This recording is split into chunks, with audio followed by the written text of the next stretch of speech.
Welcome back to my channel. In this episode, gagawa tayo ng drafting of skirt pattern with slit at the back. Tara, samahan niyo ako.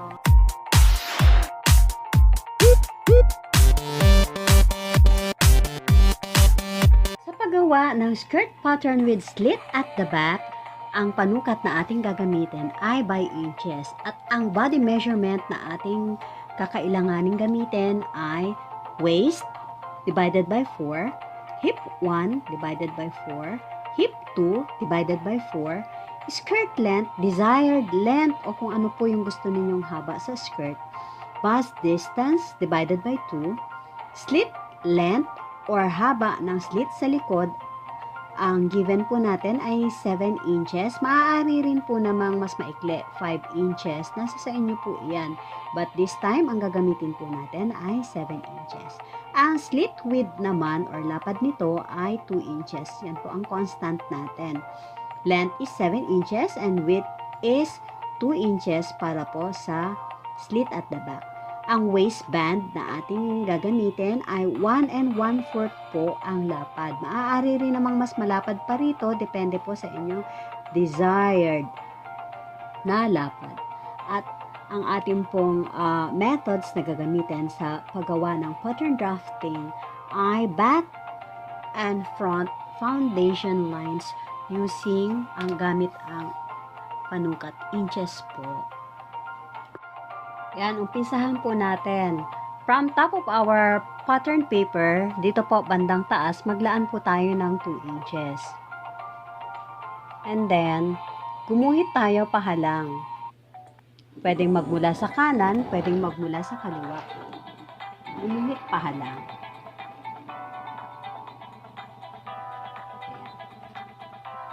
Kunin natin yung gitna. Gumuhit pababa.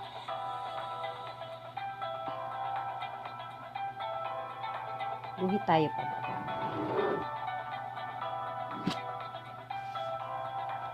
Magmula sa guhit na ito,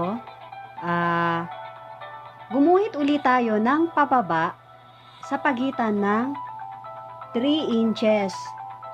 Magmula sa guhit na ito, gumuhit tayo dito sa gitnang to, pagitan nito ay 3 inches. Gumuhit ulit tayo ng pababa.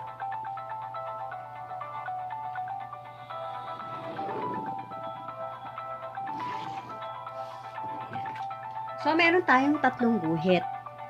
Pahalang sa itaas at dalawang pababa.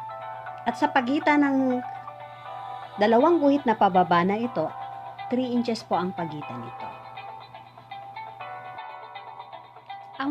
Ang parte dito sa kanan ang gagawin nating front.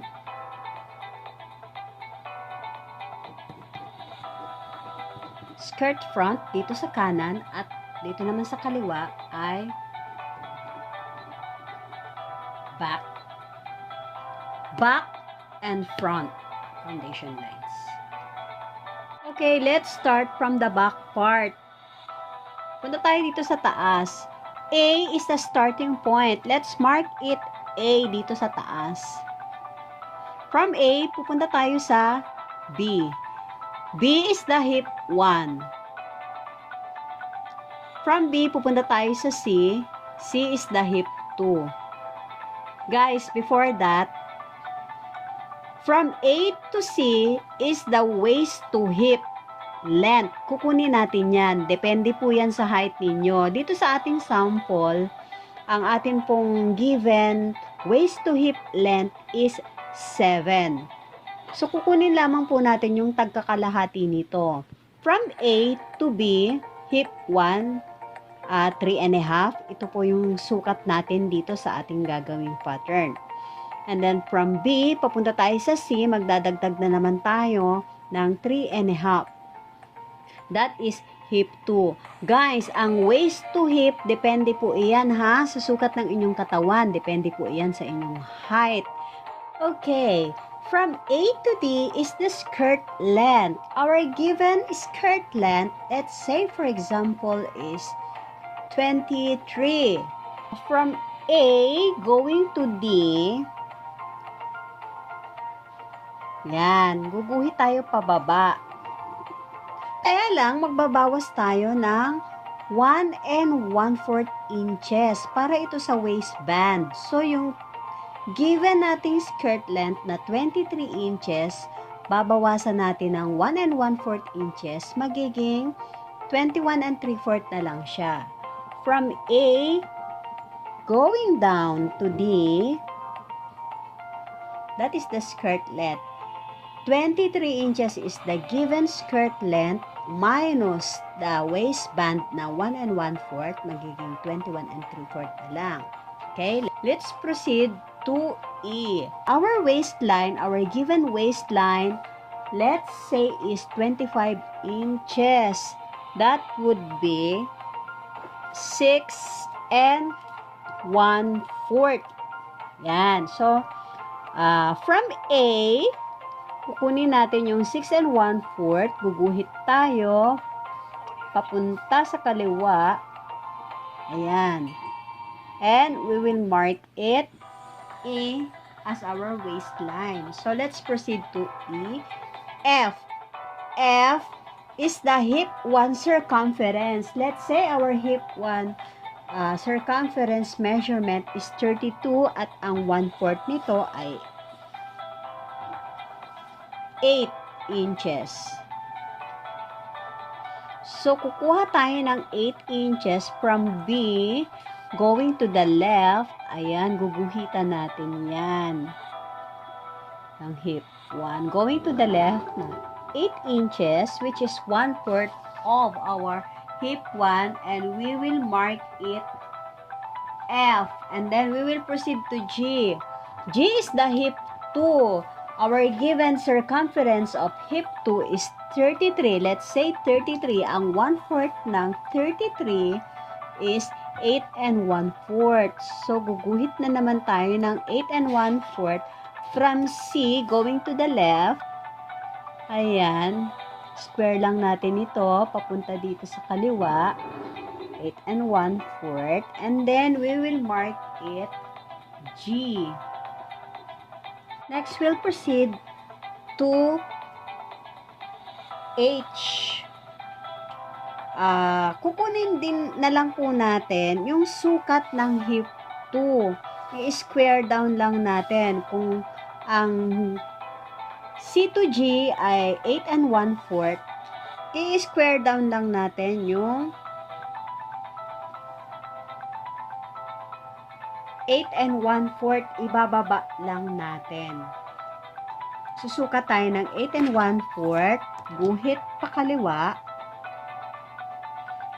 and then, we will mark it H. And then, we will square it down. From G to H, we will square it down, guys. Ayan, skirt na yan. No? So, ngayon, para magkaroon ng shape yung ating skirt, this is a straight skirt. Pwede natin itong lagyan ng shape. Magbabawas lang tayo ng, depende sa inyo, pwedeng half inch, pwedeng 1 inch, depende po sa inyo. Susukatin din po ninyo yung measurement ninyo. Let's say, bawasan natin to ng 1/2 para naman may shape. Ayan. Ibababa lang natin yung linya. Square down lang natin from G. Ayan. From G. Ayan. Square down, pababa. Yan na yung H. Pwedeng straight, pwedeng bawasan para mayroong shape. Now, babalik tayo sa waistline. Yung waistline, from A to E is the waistline. Magkakaroon tayo ngayon dito ng allowance for zipper. So, naandito tayo sa H. Next is I. From A, kukuha tayo ng half inch. Ayan. Pakaliwa. Yan yung ating letter I. This is an allowance for the zipper. And then, i-connect natin yan dito sa B. Yan. Kasi nasa back part tayo ng skirt. Basta constant po yan. Ay. And then, papunta tayo sa J. J naman, yun naman yung ating bust distance. Bust distance is 6 and 3/4. Kukunin na, i-divide natin siya sa 2, it would become 3 and 3/8. So, half of bust distance, 3 and 3/8, from I to J, 3 and 3/8. Yan. We will mark it J. Guhit pa kaliwa, we will mark it J. 3 and 3/8. From I to J, that's the bust distance. Hindi po ba? So, 3 and 3/8. Kaya guys, mahalaga yung pagbabasa ng ating, ng ating tape measure. So, 3 and 3/8. Kukunin natin yan. And then, we will mark it J. Yan. J. And then, next is K. Ibababa lang natin siya. Ibababa natin siya sa first hip. Square down. Square down lang natin siya sa first hip para ito sa ating dart. And then, we will mark it K. At, ang atin pong, rito, no? This is example only. So, ang ginawa ko lang ditong dart ay 1/2. So, tagwa 1/4 lang. 1/4 sa kaliwa, 1/4 sa kanan. Yan. Kukuha kayo ng tagwa 1/4 kasi total of 1/2 for the dart. Sample lang naman to. Pwede rin naman gawin yung 1 inches. Depende po yun sa shape ng inyong body measurement. Ayan. So, sa ating sample, ayan, 1/2 lang yung kinuha ko. So, ang ating dart ay 1/2 lang. So, we will mark it nasa J, K, we will mark it L dito sa left, L, at tapos L, M naman dito sa kabila, no? Dahil meron tayong 1/2 dart dito sa ating waistline, ang total waistline natin dito, no, ang total waistline natin dito ay 6 and 1/4, hindi po ba? Pero dahil malalagyan natin siya ng dart at naglagay din tayo ng allowance sa zipper which is 1/2. 1/2 itong kinuha natin dito. Tapos 1/2 din yung kinuha natin sa dart. So magiging total of 1 inch siya. Idadagdag naman natin ito dito sa waistline. Kasi pag hindi natin siya dinagdagan, yung 6 and 1/4 natin, magiging 5 and 1/4 na lang yan. So, liliit siya. So, because of the allowance of zipper and because of the allowance of the dart, kumain siya ng 1 inch in total. Magdadagdag tayo ng 1 inch dito. Guguhit pa tayo. Habol pa tayo ng 1 inch dito. So, bali, iuusog natin. Dito lang sa pattern, iuusog natin yung ating waistline ng 1 inch. Yung ating iuusog pa natin siya ng 1 inch. And then, i-connect natin siya using our French curve. Ayan. I-connect natin ngayon yung E, F, G. Ayan. I-connect natin siya. Ayan. Buo na yung ating palda. And then, sa side naman, ayan. So, pwede natin siyang lagyan ng shape, parang pa-pencil. Pwede nyo siyang bawasan ng 1/2 inch or 3/4. Depende po sa inyo, sa inyong design. Kayo po ang masusunod. Pwede rin namang straight. Option 2. Yan. Sa back part, magkakaroon pa tayo ng slit. Since nandito tayo sa back part, naalala nyo po itong in-between natin, itong linya natin sa front. This is the back part, and this is the front part. Ang in-between natin ay 3 inches. Later on kasi, pag-cut natin itong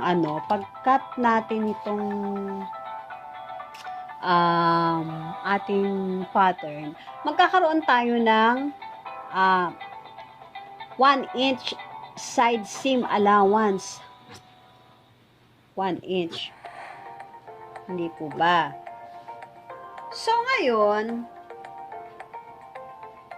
kung magkakaroon tayo ng 1 inch allowance, pagdating dito sa slit, our given slit, kung natatandaan po ninyo, ay 7 inches po ang haba. So, susukat na naman tayo ng 7 inches. No? Magmula laylayan naman, susukat tayo ng 7 inches. Let's say this is 7 inches. Ayan, kita po ba? This is 7 inches. Susukat po tayo ng 7 inches from laylayan. And then, naalala ninyo, yung haba nito ay 7 inches, yung slit. At yung kanya namang lapad ay 2 inches. Ayan. 2 inches. Bali, madodoble yung ating kasi, magkakaroon tayo ng side seam allowance mamaya pag kinat natin tong pattern natin. Pero pagdating dito sa baba, 2 inches na siya lumalabas. Yan. And then square down. Ito para to sa ating slit. Yan na yung ating slits. Nakabox na siya. So, we are done in our back part. Okay, dito naman tayo sa front part. Gawing kanan naman ng ating pattern. Our starting point is point 1. Itatapat lang natin yan sa A. Point 1. Pagpunta natin sa point 2, tatapat natin yan sa hip 1. We will mark it point 2. And then point 3 sa hip 2. And then point 4, yun naman yung ating skirt length, 0.4. Kaya lang, dahil ito ay front, magbababa tayo ng ½ inch. From point 1, magbababa tayo ng ½ inch. We will mark it 0.5. Dahil nagbaba tayo ng ½ inch dito from point 1, pagdating sa skirt length sa baba, magbababa rin tayo ng ½ inch. So, yung 0.4, ibababa natin siya ng ½ inch. Okay? Next, tapos na tayo sa 5. We will proceed to the verse 6. 6 is the measurement of waistline. Our given waistline is 6 1/4. So, from 1, dito muna tayo sa 1. Susukat tayo ng 6 1/4. And then, we will mark it 6. And then, for our first hip, circumference, our given circumference is 8. Kuha tayo ng 8. And then, we will mark it 7. And then, ang ating hip to circumference is 8 1/4. Ayan. And then, we will mark it 8. Ngayon, yung ating 9, ibababa lang natin. Kung ano yung sukat ng hip to, ibababa lang natin yung ating 9. 8 1/4 din ang ating 9. And then, i-connect natin siya. Pero mag-i-start muna tayo sa hip 1. Yung hip 1 circumference, from point 2, i-connect natin sa 7. Kasi yan yung circumference ng 1/4 circumference ng hip 1. And then 1/4 circumference ng hip 2 from point 3 to point 8. Yan yung 1/4 circumference ng hip 2. Ngayon, going to 8, i-connect natin. Yung 9 naman, binabalang natin yung circumference or sukat ng hip 2. Pero, dahil nagkaroon tayo ng adjustment dito para magkaroon ng shape, papasok tayo ng, or magbabawas tayo na ½ inch. Iuusog natin ito papasok para magkaroon ng shape. Yung 9, and then i-connect natin from point 8 to point 9. Yung ibinaba nating 4 kanina kasi yung front part natin, nagbaba tayo ng ½ inch. Ngayon, sa ating skirt length sa front, magbababa rin tayo ng ½ inch. from 4, magbababa tayo ng half inch. And then, we will mark it 10. And then, yung 10, i-connect natin siya sa 9. 9 to 10 using French curve. Yan, i-connect natin siya. Ngayon, balik tayo sa waistline. Ang ating waistline, magkakaroon tayo ng dalawang dart. At ang bawat dart ay may sukat na tagha half inch. Kunin muna natin yung bust distance. Original bust distance natin dito sa taas natin ilalagay ay 3 and 3/8. Pagkakuha natin ng 3 and 3/8, dahil magkakaroon tayo ng 1 inch dart,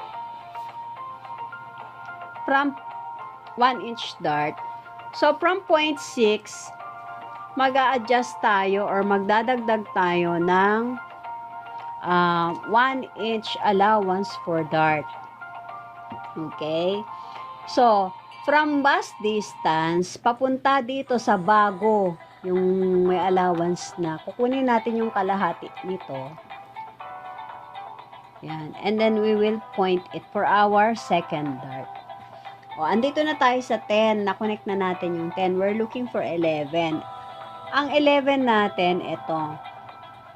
Ibababa natin, dahil na-adjust na natin yung waistline natin ng 1 inch from 6, 5 to 6 using French curve. Ganun din, katulad ng ginawa natin kanina sa baba.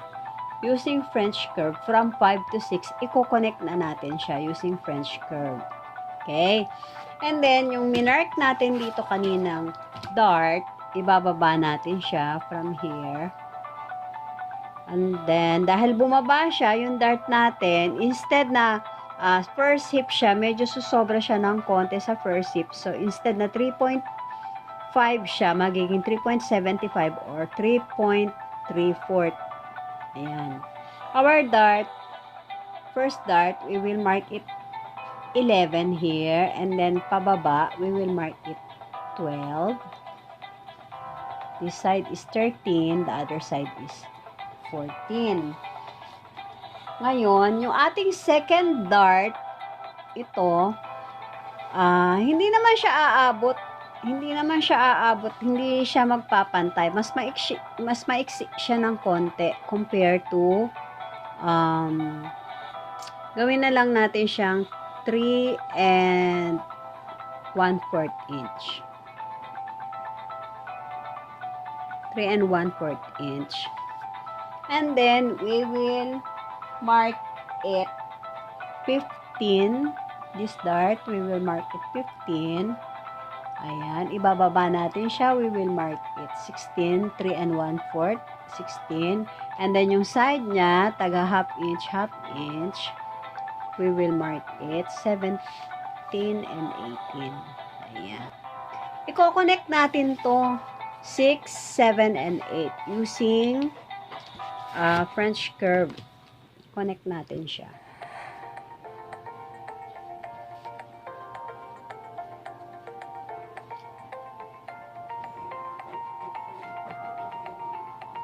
Yan.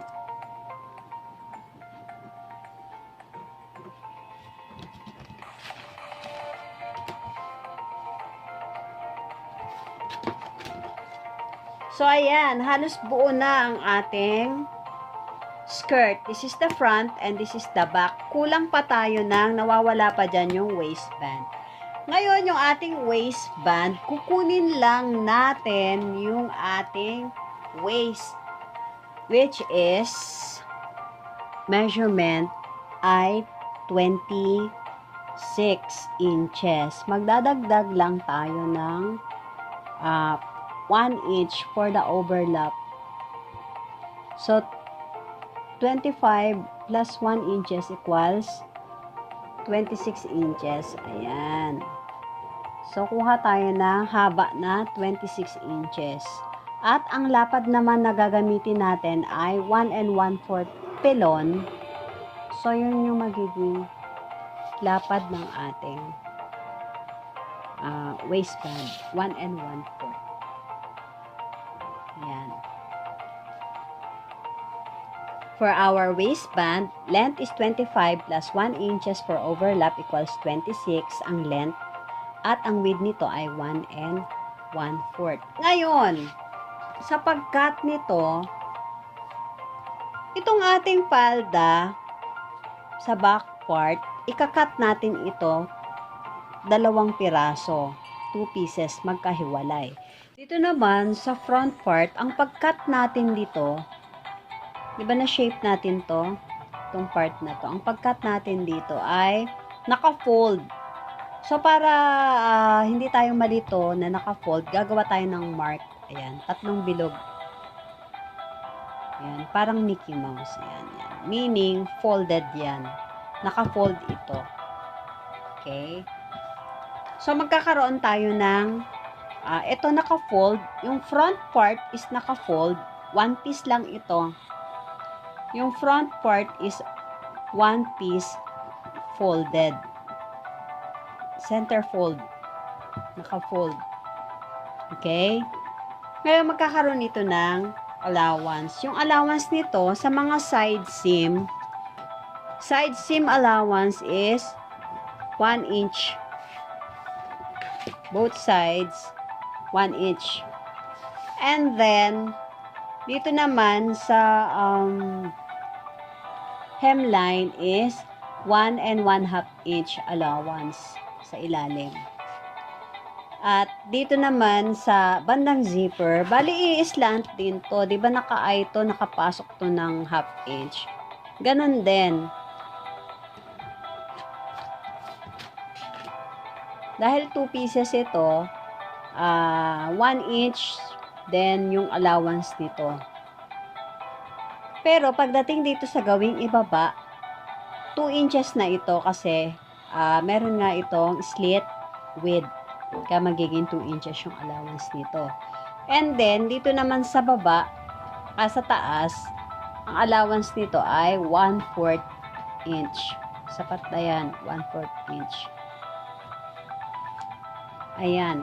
Yung pagkakabitan naman nitong waistband, yung cloth naman nito, doon naman magkakaroon ng allowance. Pero given naman itong lapad ng waistband. Pero pag kuha naman nito, yung length nito,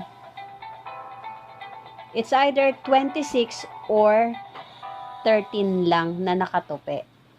Kung 26 ang length nito, kung isang buo, 26. Pero kung ifo-fold nyo siya, ayan, magiging 13 lang yung kanyang length if it is folded. Okay? Ayan guys, sana ay nakasunod kayo sa ating mga instructions. Matutunan at ma-exercise nyo ang paggawa nito hanggang sa susunod. Paano? See you again.